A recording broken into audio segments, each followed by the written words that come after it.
बीच एक बड़ी खबर बता दें, सैनी सरकार 2.0 की पहली कैबिनेट बैठक, तो बड़ी जानकारी आपको दे रहे हैं। पहली बैठक यहां पर होने वाली है। नायब सैनी की अध्यक्षता में, नए मुख्यमंत्री की अध्यक्षता में यह बैठक होगी। तो बड़ी जानकारी आपको इस वक्त दे रहे हैं।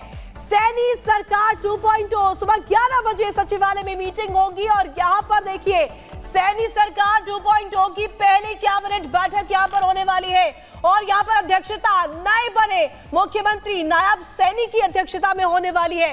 तो बड़ी जानकारी इस वक्त सामने आ रही है और यहां पर देखिए ये बड़ी जानकारी मिल रही है। आज तमाम मुद्दों को लेकर के इस मीटिंग में चर्चा होगी, मंथन का दौर रहने वाला है। सुबह 11 बजे सचिवालय में यह मीटिंग रखी गई है और खुद अध्यक्षता यहां पर नायब सैनी करने वाले हैं। तो सैनी सरकार 2.0 की यह पहली कैबिनेट बैठक।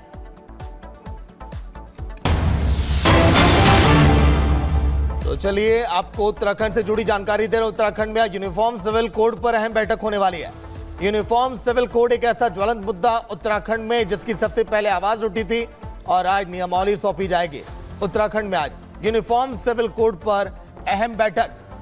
धामी सरकार पूरी तरह से एक्टिव, और जब आपको याद होगा उत्तराखंड में चुनाव हुए थे किस तरह से यूनिफॉर्म सिविल कोड को लेकर चर्चाएं थी और यह मुद्दा सरकार के एजेंडे में शामिल है।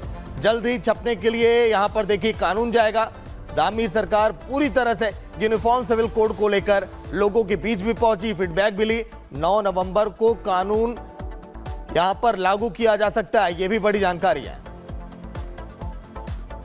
और चलिए अब बढ़ेंगे आगे। गोलगप्पे खाना सबको ही पसंद होता है, सभी बड़े चाव से खाते हैं। लेकिन क्या हो जब इन गोलगप्पों में कोई यूरिया या हार्पिक मिला दे? पहले तो आपको विश्वास भी नहीं होगा और फिर गुस्सा आएगा। ऐसा ही एक मामला झारखंड से सामने आया है, जहां दुकानदार गोलगप्पों में खाद मिलाकर बेच रहा था। रिपोर्ट देखिए आप।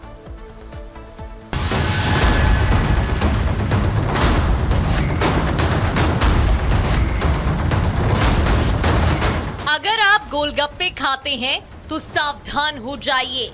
अब गोलगप्पों में पानी नहीं बल्कि हार्पिक और यूरिया भी मिलाया जा रहा है। जी हां, मामला झारखंड के गढ़वा का है, जहां एक गोलगप्पा बेचने वाला शख्स लोगों की सेहत के साथ उनके विश्वास के साथ खिलवाड़ कर रहा था। आरोपी का मानना है कि ऐसा करने से गोलगप्पे का स्वाद और दुगना हो जाता है और उसकी बिक्री भी बढ़ जाती है।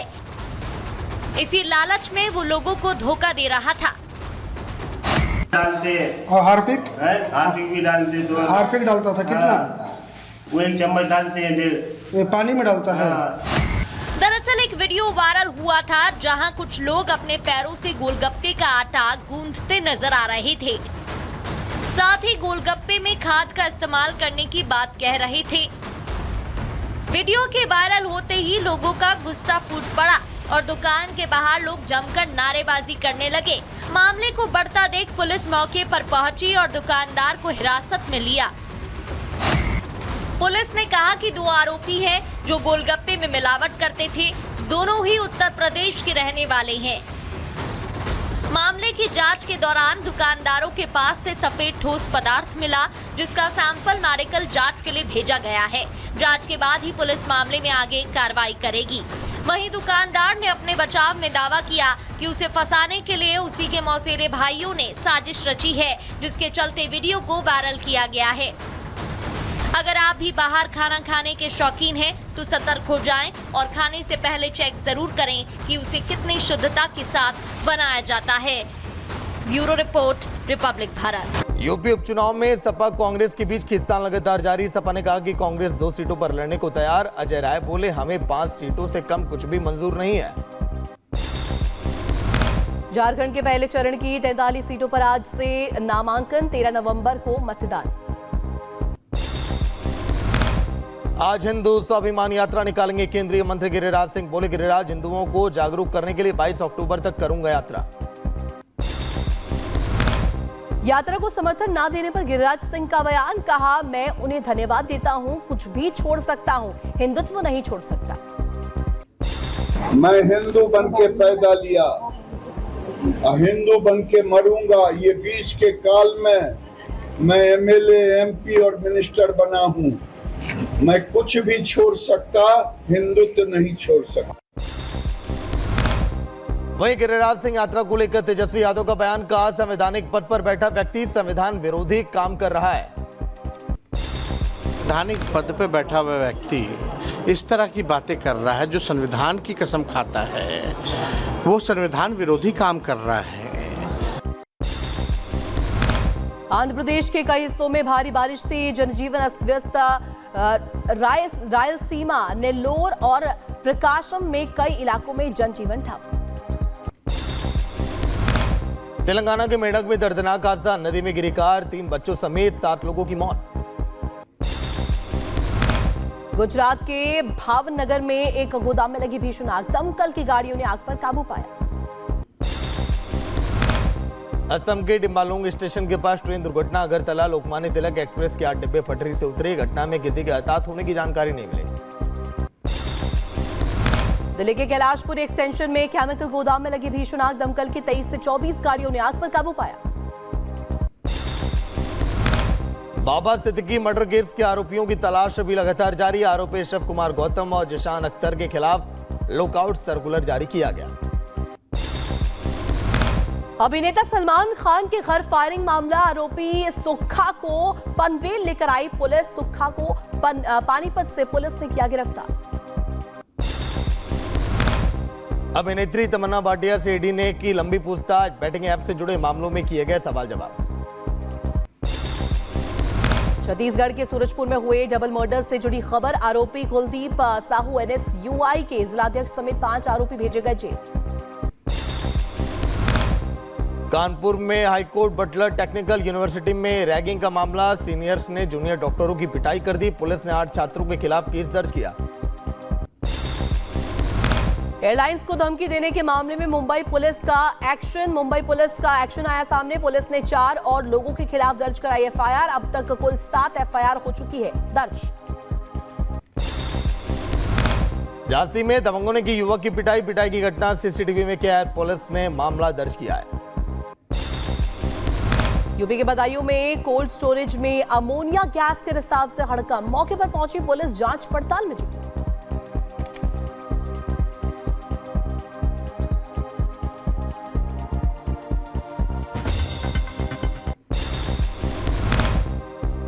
यूपी के अंबेडकर नगर में गंदे पानी को लेकर विवाद हुआ, 2 समुदायों के बीच मारपीट हुई, बड़ी संख्या में पुलिस बल की तैनाती की गई है। मुख्य न्यायाधीश ने साझा किया कोविड दौर का अनुभव, कहा मैं आयुर्वेद और समग्र जीवन शैली का प्रबल समर्थक हूं। CJI DY चंद्रचूड़ ने अपने उत्तराधिकारी के रूप में न्यायाधीश संजीव कंत्रा के नाम की सिफारिश की। 2 साल के कार्यकाल के बाद 10 नवंबर को रिटायर हो रहे हैं चंद्रचूड़। देश भर में बाल विवाह पर रोक से जुड़ी याचिका पर सुप्रीम कोर्ट आज सुनाएगा फैसला। एक NGO ने राज्यों में बाल विवाह के बढ़ रहे मामलों को लेकर के दायर की है याचिका। सत्येंद्र जैन की नियमित जमानत याचिका पर फैसला, आज राउज एवेन्यू कोर्ट आज सुनाएगा इस पर फैसला। गुरमीत राम रहीम की याचिका पर सुप्रीम कोर्ट करेगा सुनवाई। रहीम के खिलाफ पंजाब सरकार ने दायर की है याचिका।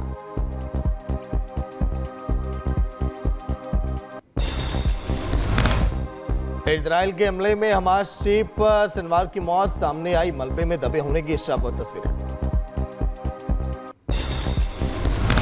इजरायली PM नेतन्याहू ने की सिनवार की हत्या की पुष्टि, कहा मिडिल ईस्ट के पास शांति और समृद्धि लाने की सही दिशा।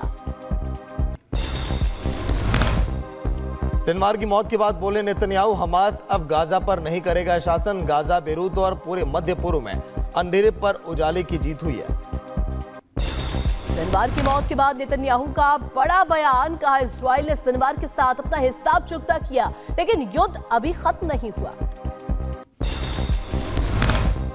IDF chief of staff Herzi हवेली पहुंचे दक्षिणी गाजा, सिनवार की हत्या वाली जगह पहुंचकर लिया हालात का जायजा।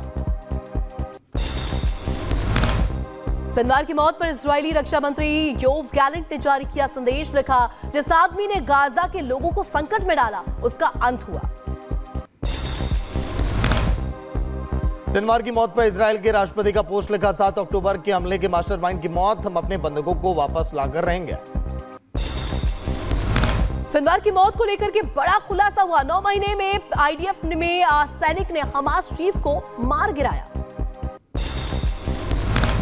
सिनवार की मौत के बाद इजराइल में हर तरफ जश्न का माहौल है। इजरायली सैनिकों ने भी आतिशबाजी की और वहां पर जश्न मनाया। सिनवार की मौत के बाद इजराइल में जश्न, यरूशलेम, तेल अवीव में और कई शहरों में सड़कों पर मनाया गया जश्न। सिनवार की हत्या पर इजराइल में हर तरफ जश्न का माहौल है। मोरक्को समुदाय ने सिनवार की मौत पर जाहिर की है खुशी।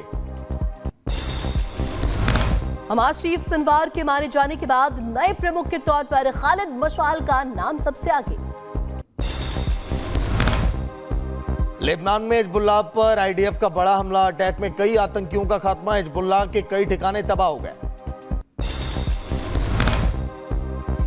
हथियार प्रदर्शन में शामिल होने पर लगाए गए प्रतिबंध जाने पर भड़का इजराइल। रक्षा मंत्री योआव गैलेंट ने फ्रांसीसी राष्ट्रपति इमैनुअल मैक्रों के फैसले को बताया अपमानजनक। पेरिस पर यहूदी लोगों के प्रति शत्रुतापूर्ण लागू करने का आरोप लगाया। राजनीति, कला, संस्कृति का संगम, किसमें कितना है दम। राष्ट्र सर्वोपरि सम्मेलन 18 अक्टूबर सिर्फ रिपब्लिक भारत पर।